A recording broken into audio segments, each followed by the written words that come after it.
오늘 말씀은 에스겔 45장부터 48장 말씀입니다. 봉독합니다. 너희 이스라엘 지파들이 제비를 뽑아 땅을 나누어 가질 때에는 한 구역을 여호와께 드려라. 그 땅의 길이는 11km가량이고 너비는 10km가량이다. 너희는 이 지역 전체를 거룩하게 구별하여라. 그 가운데에서 길이가 250m, 너비도 250m 되는 정사각형 땅은 성전이 들어설 자리이며 그 둘레의 사방으로 너비가 25m 되는 땅은 그대로 남겨두어라.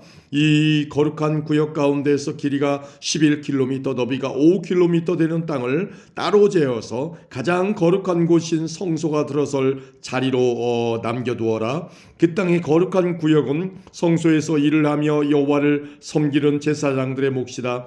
그곳은 제사장들이 살 집과 성소를 지을 곳이다. 또 길이가 11km, 너비가 5km 되는 다른 땅을 떼어 성전에서 섬기는 레위 사람들에게 주어 마을을 이루어 살게 하여라. 또 거룩한 구역 옆에 길이가 11km, 너비가 2.5km 되는 지역을 성에 딸린 땅으로 정하여 이스라엘 백성의 몫으로 삼아라. 이 거룩한 구역과 성의 양옆 땅은 왕의 몫이다. 왕의 몫은 거룩한 구역의 서쪽으로는 지중해까지 미치며 동쪽으로는 동쪽 국경까지 이르는 지역으로 그 길이는 각 지파가 차지할 땅의 길이와 같다.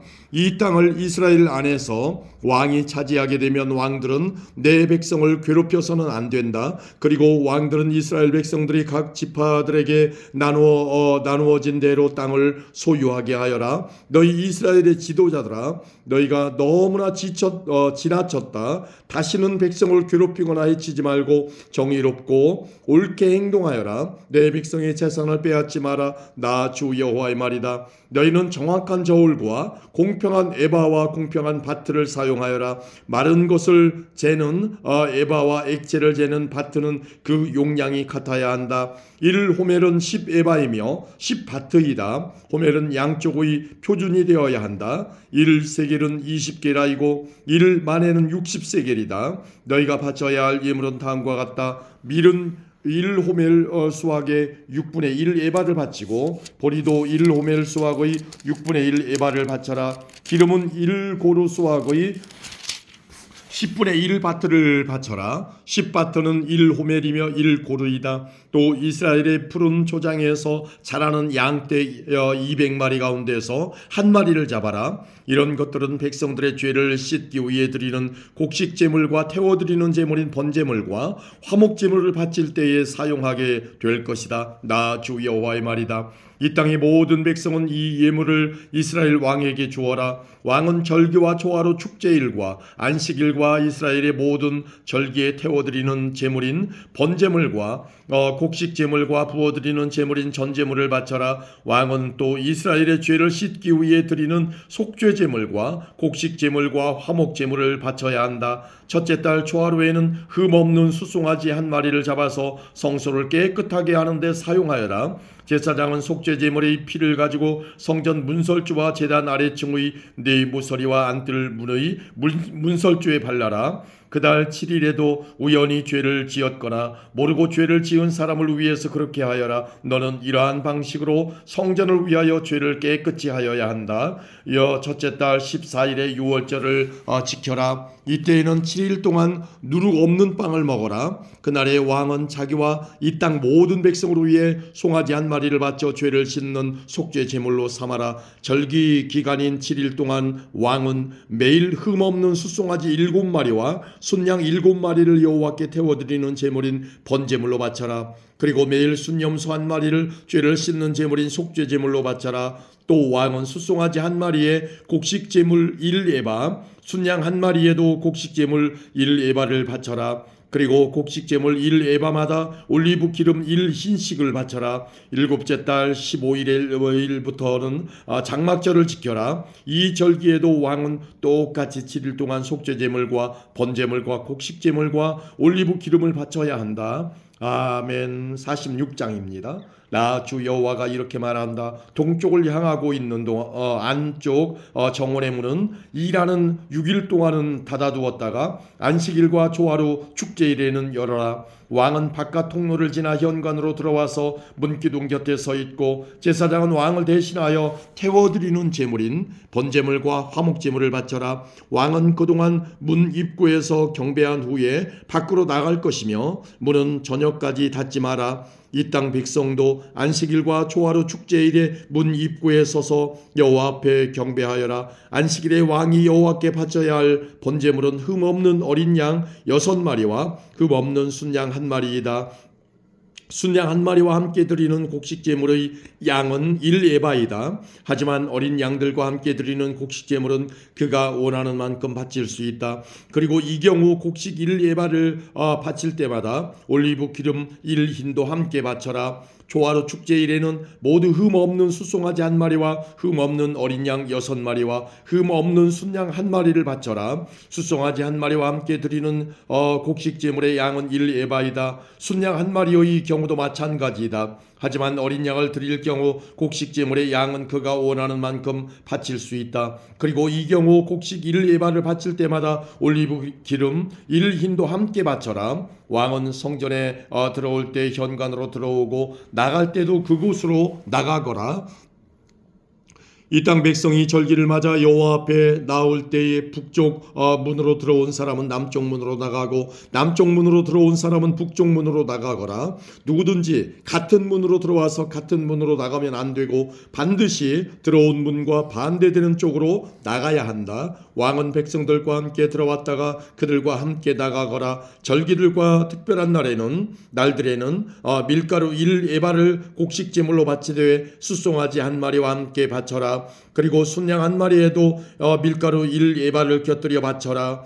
하지만 어린 양을 드릴 때에는 드리고 싶은 만큼 곡식제물을 바칠 수 있다. 곡식 1에바를 바칠 때마다 올리브 기름 1흰도 함께 바쳐라. 왕이 여호와께 번제물이나 화목제물을 바치고자 할 때에는 왕으로 위에 동쪽 문을 열어놓아야 한다. 왕은 안식일에 하듯이 번제물과 화목제물을 바치고 나갈 것이며 왕이 나가면 문을 닫아야 한다. 너희는 매일 아침마다 1년 된 흠 없는 어린 양을 여호와께 태워드리는 번제물로 바쳐라. 또 아침마다 곡식제물과 함께 어린 양을 바쳐라. 어린 양을 바칠 때에는 밀가루 6분의 1 에바와 기름 3분의 1 흰을 함께 바쳐라. 이것이 여호와께 바칠 곡식제물이며 지금부터 영원히 지켜야 할 규정이다. 그러므로 제사장은 언제나 이와 같이 어린 양과 곡식제물과 올리브 기름을 번제물로 바쳐라. 왕이 자기 아들에게 땅을 선물로 주면 그 땅은 그 아들의 자손의 것이 되어 그들 가족의 재산이 될 것이다. 그러나 왕이 자기 종에게 땅을 선물로 주면 그 땅은 자유의 해까지만 그 종의 것이 되고 그 뒤에는 다시 왕의 것이 된다. 왕의 땅은 오직 왕의 아들에게만 주어진다. 왕은 백성의 땅을 빼앗고 그들을 쫓아내서는 안 된다. 왕이 자기 아들에게 땅을 줄 때에는 자기 땅 가운데서만 주어라. 그리하여 내 백성이 자기 땅에서 쫓겨나는 일이 없어야 한다. 그때 그 사람이 나를 데리고 문 곁에 있는 통로를 지나 제사장들이 사용하는 거룩한 방으로 들어갔는데 그 방은 북쪽을 향해 있었다. 그곳에서 그는 내게 서쪽 끝에 있는 한 곳을 보여주었다. 그 사람이 내게 말했다. 이곳은 제사장이 허물을 씻는 제물인 속건제물과 죄를 씻는 제물인 속죄제물을 삶고 곡식제물을 굽는 곳이다. 이곳에서 삶으면 제사장이 그 제물들을 바깥들로 가져갈 필요가 없어지고 따라서 백성은 다치지 않게 된다. 그런 후에 그 사람은 나를 데리고 바깥들로 나가서 뜰 4모퉁이를 돌았다. 뜰 모퉁이마다 작은 뜰이 있었다. 뜰 4모퉁이에 작은 뜰들이 있었는데 그 뜰의 길이는 20m요 너비는 15m였다. 모퉁이에 있는 네 뜰의 크기는 모두 같았다. 작은 네 뜰들을 빙 둘러 돌담이 있었고 돌담 아래는 불을 지피는 부엌이 있었다. 그 사람이 내게 말했다. 이곳은 부엌이다. 성전 제사장들이 백성의 제물을 여기에서 삶는다. 아멘. 47장입니다. 그 사람이 나를 데리고 성전 출입문으로 갔다. 내가 보니 성전 문지방 아래로부터 물이 나와 성전 동쪽으로 향해 흐르다가 성전 남쪽 끝 곧 제단 남쪽으로 흘러내리고 있었다. 그 사람이 나를 데리고 북쪽 문을 지나 동쪽 문 바깥으로 갔다. 내가 보니 그 물이 남쪽으로부터 흘러내리고 있었다. 그 사람이 손에 줄자를 가지고 동쪽으로 가서 500m쯤 잰 뒤에 나를 이끌어 발목까지 차오른 그 물을 건너게 했다. 그 사람이 또 500m쯤 되는 거리를 잰 뒤에 나를 이끌어 물을 건너게 했는데 물이 무릎까지 차올랐다. 다시 그가 또 500m쯤 되는 거리를 잰 뒤에 나를 이끌어 물을 건너게 했는데 이번에는 허리까지 물이 차올랐다. 다시 그가 500m쯤 되는 거리를 쟀는데 이번에는 그 물이 걸어서는 건널 수 없고 헤엄을 쳐야만 건널 수 있는 강이 되었다. 그 사람이 내게 물었다. 사람아, 이것이 보이느냐? 그런 뒤에 그 사람이 나를 데리고 강 언덕으로 다시 올라갔다. 그곳에 도착하여 보니 강 양쪽에 나무가 무척 많이 있었다. 그 사람이 내게 말했다. 이 물이 동쪽 지역으로 흘러서 아라바로 내려갔다가 사해로 흘러 들어가면 사해 물은 맑은 물이 될 것이다. 이 강이 흐르는 곳마다 온갖 생물들이 살게 될 것이다. 사해 주변에 물고기들이 살게 될 것이니 이는 이 물이 흘러가는 곳마다 짠물이 변하여 민물이 되기 때문이다. 이 물이 흐르는 곳마다 생물이 번성할 것이다. 바닷가에는 어부들이 많이 모여들 것이며 엔게디부터 에네글라임까지 모두 그물 치는 곳이 될 것이다. 마치 지중해 물고기 종류처럼 이곳에도 물고기 종류가 수없이 많아질 것이다. 하지만 늪과 갯벌은 살아나지 못하고 소금 땅이 될 것이다. 그 강 언덕 양편에는 온갖 종류의 과일나무가 자랄 것이며 그 잎사귀가 시들지 않고 열매가 떨어지지도 않을 것이다. 물이 성소에서부터 흘러나와 과일 나무들을 적시기 때문에 나무들이 달마다 열매를 맺을 것이다. 나무 열매는 식량으로 쓰고 나무 잎사귀는 약으로 쓸 것이다. 주 여호와께서 말씀하셨다. 이스라엘의 12지파에게 나누어 줄 땅의 경계선들은 다음과 같다. 요셉 지파에게는 두 몫이 주어진다. 땅을 나눌 때에는 공평하게 똑같이 나누어야 한다. 이 땅은 내가 너희 조상에게 주기로 약속한 땅이므로 이 땅은 너희의 영원한 재산이 될 것이다. 땅의 경계선은 다음과 같다. 북쪽 경계선은 지중해에서부터 헤들론을 따라 하맛 어귀를 지나 스닷을 거쳐 다마스커스와 하맛 지역 사이에 있는 브로다 시브라임에 이르고 하우란 땅 경계에 있는 하셀 핫디고네까지 이른다. 이렇게 북쪽 경계선은 지중해에서부터 하살 에논까지 이르는데 이 경계선은 하맛과 다마스커스 사이에 있다. 동쪽 경계선은 하우란과 다마스커스 사이에서 시작하여 길르앗과 이스라엘 땅 사이의 요단 강을 지나 사해 옆에 다말까지 이른다. 이것이 동쪽 경계선이다. 남쪽 경계선은 다말에서 시작하여 무리봇 가데스의 샘을 지나 이집트 시내를 거쳐 지중해에 이른다. 이것이 남쪽 경계선이다. 서쪽 경계선은 지중해가 경계선인데 하맛 어귀 건너편까지이다. 이것이 서쪽 경계선이다. 그러므로 너희는 이 땅을 이스라엘 지파별로 나누어라. 너희가 이 땅을 나누어 재산으로 삼되 너희뿐 아니라 너희와 함께 사는 외국인들과 그들의 자녀들에게 또 그 땅을 나누어 재산으로 삼게 하여라. 너희는 그 외국인들을 이스라엘에서 태어난 사람과 똑같이 여겨 이스라엘 지파들과 함께 땅을 나누어야 한다. 외국인이 어느 지파와 함께 살든지 상관없이 그들에게도 땅을 나누어 주어야 한다. 나 주 여호와의 말이다. 아멘. 48장입니다. 지파들의 이름은 다음과 같다. 단의 몫은 북쪽 경계선에서 시작해서 헤들론 길을 따라 하맛 어귀를 지나 다마스커스 북쪽 경계에 있는 하살 에논까지 곧 하맛의 경계까지 이르는 동쪽에서부터 서쪽까지의 땅이다. 아셀의 몫은 단지파를 경계선으로 해서 동쪽에서 서쪽까지이다. 납달리의 몫은 아셀 지파를 경계선으로 해서 동쪽에서 서쪽까지이다. 므낫세의 몫은 납달리 지파를 경계선으로 해서 동쪽에서 서쪽까지이다. 에브라임의 몫은 므낫세 므낫세 지파를 경계선으로 해서 동쪽에서 서쪽까지이다. 르우벤의 몫은 에브라임 지파를 경계선으로 해서 동쪽에서 서쪽까지이다. 유다의 몫은 르우벤 지파를 경계선으로 해서 동쪽에서 서쪽까지이다. 너희는 유다 지파를 경계선으로 해서 동쪽에서 서쪽까지의 몫을 거룩한 지역으로 지정하여 특별한 예물로 바쳐야 한다. 그 너비는 12.5km이고 동쪽에서 서쪽까지의 길이는 다른 지파들의 몫과 똑같고 이 지역 한가운데에는 성전을 세워야 한다. 너희가 나 여호와께 바쳐야 할 특별한 땅은 길이가 12.5km이고 너비가 5km이다. 이 땅은 제사장들을 위해 마련한 거룩한 몫이 될 것이다. 북쪽으로는 길이가 12.5km, 서쪽으로는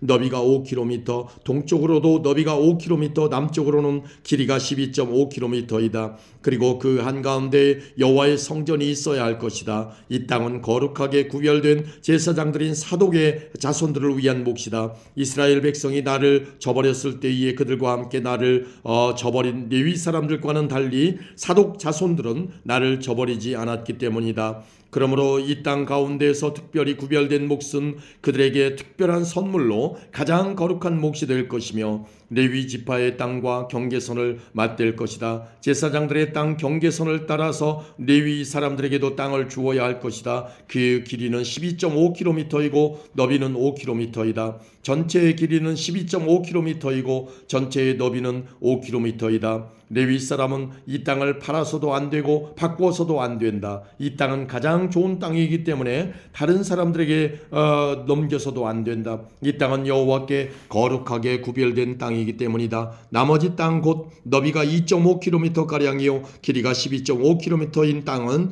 그 성의 일반적인 용도로 사용할 것이며 주로 집을 짓거나 목초지로 사용하게 될 것이다. 그리고 성은 땅 한가운데에 있어야 한다. 성의 크기는 다음과 같다. 북쪽의 길이는 2.25km가량, 남쪽의 길이도 2.25km가량, 동쪽의 길이도 2.25km가량, 서쪽의 길이도 2.25km가량이다. 목초지로 쓸 땅은 북쪽으로 125m가량, 남쪽으로도 125m가량, 동쪽으로도 125m가량, 서쪽으로도 125m가량이다. 거룩하게 구별한 땅과 붙어있는 나머지 땅은 동쪽으로 5km이고 서쪽으로도 5km이며 이 땅에서 생산되는 것들은 성에서 일하는 사람들의 양식으로 주어져야 한다. 그리고 성에 사는 사람들로서 이 땅을 일구는 사람들은 이스라엘의 모든 지파로부터 온 사람들이어야 한다. 이 전체 지역은 사방이 12.5km 되는 정사각형이다. 너희는 성에 딸린 땅과 함께 거룩한 땅을 주님께 드리는 특별한 선물로 바쳐야 한다. 거룩하게 구별한 땅의 양옆과 성에 딸린 땅의 양옆에 있는 나머지 땅은 왕의 몫이다. 그 땅은 거룩하게 구별한 땅 동쪽 옆으로 동쪽 경계선까지이며 서쪽 옆으로는 지중해까지이다. 두 지역의 길이는 지파들이 차지할 땅의 길이와 같다. 이 땅이 왕의 몫이다. 거룩한 땅과 성전 안의 성소가 그 땅의 한가운데에 있어야 한다. 레위 사람의 땅과 성에 딸린 땅은 왕의 몫으로 돌아갈 땅 중간에 자리 잡게 된다. 왕에게 속한 땅은 유다의 경계선과 베냐민의 경계선 사이에 있게 될 것이다. 나머지 지파들이 받을 땅은 다음과 같다. 베냐민의 몫은 동쪽에서부터 서쪽으로 지중해까지이다. 시므온의 몫은 베냐민 지파를 경계선으로 해서 동쪽에서 서쪽까지이다. 이사갈의 몫은 시므온 지파를 경계선으로 해서 동쪽에서 서쪽까지이다. 스불론의 몫은 이사갈 지파를 경계선으로 해서 동쪽에서 서쪽까지이다. 갓의 몫은 스불론 지파를 경계선으로 해서 동쪽에서 서쪽까지이다. 갓의 남쪽 경계선은 동쪽으로 사해 부근의 다말에서부터 무리바 가데스 셈까지 이르고 또 거기에서부터 이집트 시내들을 따라 지중해까지이다. 이것이 너희가 제비를 뽑아 이스라엘 지파들 사이에 나누어야 할 땅이다. 이 땅들이 그 지파들의 몫이다. 나 주 여호와의 말이다. 성의 문은 다음과 같다. 북쪽 성벽의 길이는 2.5km 가량이다. 북쪽의 문은 모두 3개가 있는데 그 이름은 르우벤문, 유다문, 레위문이다. 성문의 이름은 이스라엘 지파의 이름에서 따온 것이다. 동쪽 성벽의 길이는 2.5km 가량이다. 동쪽의 문은 모두 3개가 있는데 그 이름은 요셉문, 베냐민문, 단문이다. 남쪽 성벽의 길이는 2.5km 가량이다. 남쪽의 문은 모두 3개가 있는데 그 이름은 시몬문, 이사갈문, 스불론문이다. 서쪽 성벽의 길이도 2.5km 가량이다. 서쪽의 문도 모두 3개가 있는데 그 이름은 간문, 아셀문, 납달리문이다. 이렇게 성의 둘레는 9km 가량이다. 그때부터 이 성의 이름은 여호와께서 거기에 계시다라는 뜻의 여호와 삼마가 될 것이다. 아멘.